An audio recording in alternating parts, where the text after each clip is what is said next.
પરાત્પર પુરુષોત્તમ નારાયણ શ્રી સ્વામિનારાયણ મહાપ્રભુની નિશ્રામાં પૂજ્યપાદ ગુરુ મહારાજ, પૂજ્યપાદ મહંત સ્વામી, પૂજ્ય સદગુરુ સ્વામી, પૂજ્ય સંતો અને મંચસ્થ સર્વે સમાજ શ્રેષ્ઠીઓ, મહાનુભાવો, આપણા શિક્ષણ ક્ષેત્રના પ્રધાન શ્રી પ્રફુલભાઈ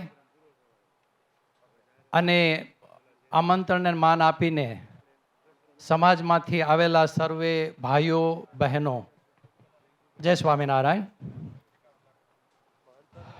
પૂજ્ય ધર્મોલ સ્વામી હમણાં શિક્ષણ અને સાચું શિક્ષણ શા માટે એ બાબતે વાત કરી.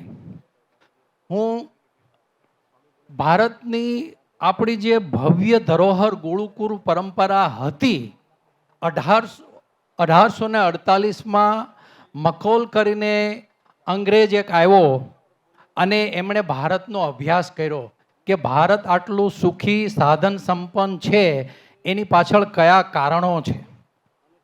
1848 પહેલાં ભારત આપણા આખી પૃથ્વીના આખા જગતનું જે જીડીપી ગ્લોબલ ગ્રોસ પ્રોડક્શન જે હતું એનું 25% હિસ્સો ધરાવતું હતું.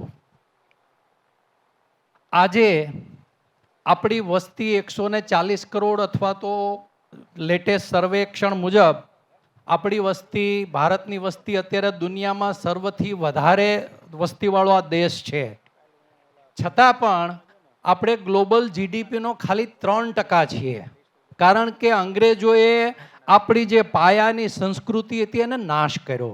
1848 પહેલાં 7.5 લાખ ગામોની અંદર 7,32,000 ગુરુકુળો હતા, જેમાં અલગ અલગ શાખાઓનું તલસ્પર્શી જ્ઞાન અપાતું હતું અને એને કારણે આપણી સમૃદ્ધિ અને સંસ્કૃતિ સબળ હતી. આનો અભ્યાસ કરીને લોર્ડ મકોલે આપણી ગુરુકુળ પરંપરા જ ઇલીગલ છે એવું એમના શાસનમાં લો પાસ કરીને ગુરુકુળ પ્રથાનો નાશ કર્યો અને એને કારણે આપણે જગતથી પાછળ રહી ગયા. અને આપણા સદભાગ્ય છે કે 1947માં ભારત આઝાદ થયો અને ગુરુદેવ શાસ્ત્રી મહારાજને હૃદયથી સંકલ્પ ઉઠ્યો કે મારા ભારતને જેટલી આઝાદીની જરૂર છે એટલી જ મારા ભારતને આદર્શ નાગરિકોની પણ જરૂર છે. સ્વામી કહેતા, મેં માણસ ઘડવાનું કારખાનું નાખ્યું છે અને એ ન્યાયે ગુરુકુળની પ્રથા પુનરોદ્ધાર થઈ અને એ ગુરુકુળમાંથી ભણીને આપણે ઘણા બધા લાખો વિદ્યાર્થીઓ બહાર આવ્યા, જે સમાજમાં વિવિધ ક્ષેત્રે પ્રગતિ કરી અને સમાજમાં યોગ્ય પ્રદાન કરી રહ્યા છે અને એક આદર્શ નાગરિક તરીકે, આદર્શ સત્સંગી તરીકે જીવન પણ જીવી રહ્યા છે. અને હવે જ્યારે આ કન્યા ગુરુકુળ થવા જઈ રહ્યું છે ત્યારે આપણે જો આવનારી પેઢી, સક્ષમ પેઢી બનાવવી હોય તો માતા છે એ ઉત્પત્તિનું ક્ષેત્ર છે. જો સંસ્કૃત માતાઓ તૈયાર કરી શકીએ તો અને તો જ માત્ર સંસ્કૃત પેઢી તૈયાર થઈ શકશે. એટલે આ કન્યા ગુરુકુળ છે એનો સૌથી મોટો હેતુ એ છે કે સંસ્કૃત માતાઓ, સંસ્કૃત લીડરો અને સક્ષમ બ્યુરોક્રેટ્સ એવા તૈયાર કરવા કે જે આવનારી પેઢીમાં ભારતને એક નવી દિશા આપી શકે. આપણે ભારતને વિશ્વગુરુ બનાવવો છે. આપણે વાતો કરીએ છીએ કે ભારત વિશ્વગુરુ થશે, પણ વાતોથી વિશ્વગુરુ થઈ શકાતું નથી. એને માટે જો પાયામાંથી મહેનત કરવામાં આવે તો જ આ લક્ષ્ય હાંસલ કરી શકાય છે. એટલે આપણે જો ખાલી ભૌતિક વિકાસ ઉપર ધ્યાન દેશું તો આજે અમેરિકા ભૌતિક વિકાસની ચરમસીમાઓ પર બેઠેલું છે, પણ ત્યાં સાંસ્કૃતિક મૂલ્યોનો એટલો બધો હ્રાસ થયો છે કે જેને કારણે તમે અવારનવાર વાંચતા હશો કે ગન વાયોલન્સ, ડ્રગ્સ અને બીજી અનેક બદીઓને કારણે પૂર્ણ સ્વતંત્રતા હોવા છતાં કેટલી વિકૃતિઓ આવી છે કે જેને કારણે સમાજ ક્યાં જઈને ઊભો રહેશે એની ખબર નથી.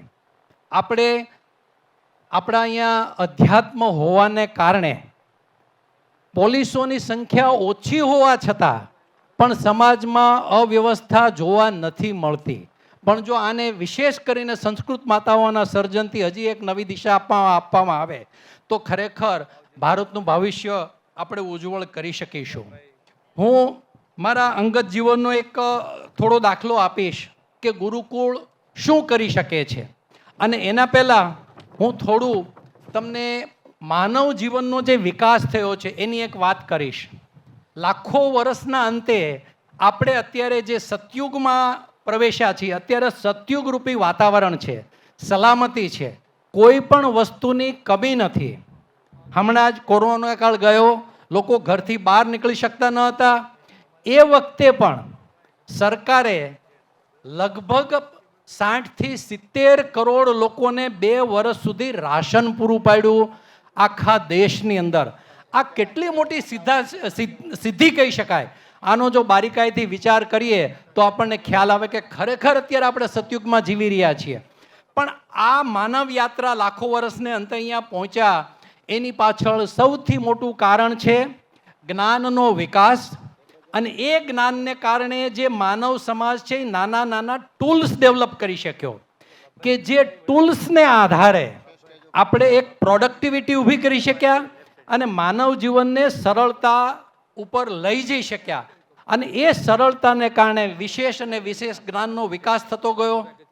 પહેલાં હસ્તલિખિત ભાષાઓ આવી, ભાષાની પાછળ પછી હસ્તલિખિત પ્રતો આવી, હસ્તલિખિત પ્રતો પછી પ્રિન્ટિંગ પ્રેસ આવ્યા, પ્રિન્ટિંગ પછી ઇલેક્ટ્રિસિટીની શોધ થઈ, ત્યાર પછી ટેલિફોન આવ્યું, રેકોર્ડિંગ આવ્યો, રેડિયો આવ્યા, ત્યાર પછી ટેલિવિઝન અને કમ્પ્યુટર આવ્યા.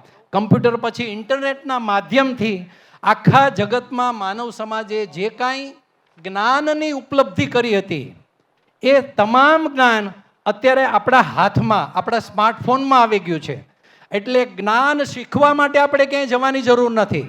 પણ જીવનના જો આદર્શ મૂલ્યો શીખવા હોય તો આવી એક ગુરુકુળ સંસ્થા જ એ શીખવાડી શકે, બીજું કોઈ ન શીખવાડી શકે. મારા અંગત જીવનની હું વાત કરું તો મારા દાદીમાએ, જ્યારે હું નાનો હતો, આજથી 60 વર્ષ પહેલાંની હું વાત કરું છું, આજે મને 65 વર્ષ થયા છે. 60 વર્ષ પહેલાં હું જ્યારે નાનો હતો, અમારું ગામ બગસરા અને વિસાવદર વચ્ચે જોડતી જે સડક છે એ સડકની ઉપર અમારું ગામ ભલગામ આવેલું છે. દિવસમાં એક બસ આવતી બગસરાથી વિસાવદર જતી અને બરાબર એ બપોરના 12 વાગે આવતી. અને અમારા ગામની પાછળ 3-4 ગામો હતા કે જે ગામોની અંદર રહેતા ભાઈઓ હટાણું કરવા માટે બગસરા અથવા વિસાવદર ગયા હોય તો એ ત્યાં ઉતરે અને ત્યાંથી ચાલીને એ લોકોને 3 કિલોમીટર 4 કિલોમીટર પોતાને ગામ જવું પડે. અને અમારું ગામ એ રોડના કાંઠા ઉપર હતું અને ઝાંપલું હોય એટલે સ્વાભાવિક રીતે ઘરની અંદર શું ચાલી રહ્યું છે એ બહારથી ચાલો જતો વ્યક્તિ જોઈ શકે. એટલે અમારા ઘરથી આગળ નીકળે તો મારા દાદીને જે જનારા આવનારા જનારાઓ એ કે જમનાબા પાણી પીવડાવશો, એટલે દાદીમાં તરત પાણી પીવડાવે એમને. કારણ કે ઘરના જે યુવાન સ્ત્રી સભ્યો હોય એ તો ખેતર ગયા હોય પુરુષોની સાથે કામ કરવા માટે, ભાત લઈને દાદીમાં એક જ ઘરે હોય. તો એ પાણી પીવડાવતા, પાણી પીવડાવવાની સાથે એમ કહેતા કે ભાઈ તમારું ગામ તો કડાયા છે કે તમારું તો ઝાંઝેસર છે, ત્યાં ચાલીને ક્યારે પહોંચશો, તમે જમીને જાઓ. એને જમવા બેસાડતા. એટલે ત્યારે એમને જે જમાડતા જોયા એ જોઈને જોયું કે દેવું એમાં જે આનંદ છે એ પોતે ઉપભોગ કરવામાં આનંદ નથી. અને ત્યારથી આ પાઠ શીખ્યો. પછી ગુરુકુળમાં જઈને ગુરુકુળમાં સંતોના સહવાસથી, સંતોના સમાગમથી એક અધ્યાત્મ દ્રષ્ટિ ખીલી અને એમાં શાસ્ત્રી મહારાજનો આ સંકલ્પ સાંભળ્યો. ત્યારથી હૃદયમાં એક સંકલ્પ હતો કે જો આર્થિક રીતે સુખી થવાશે તો જરૂર સ્વામીનો, ગુરુદેવનો સંકલ્પ, ગુરુ ઋણ અદા કરવાનું એક કાર્ય હું ચોક્કસ કરીશ. તો આજે આ એક નાનકડી જે કાંઈ સેવા થઈ છે એ સેવા ગુરુ ઋણ અને માતૃ ઋણ પૂરું કરવા માટેની આ એક સેવા છે. બાકી આ સંસ્થામાંથી આવનારી પેઢીઓ સુધી હજારો દીકરીઓના ભવિષ્ય ઉજ્જવળ બનશે, એ પણ એક ઈશ્વરની મોટી સેવા હું માનું છું. અને આ સેવાથી આપ સર્વે ઠાકોરજી અને પૂજ્ય સંતો રાજી થશે, એ જ અભ્યર્થના. અસ્તુ. જય સ્વામિનારાયણ.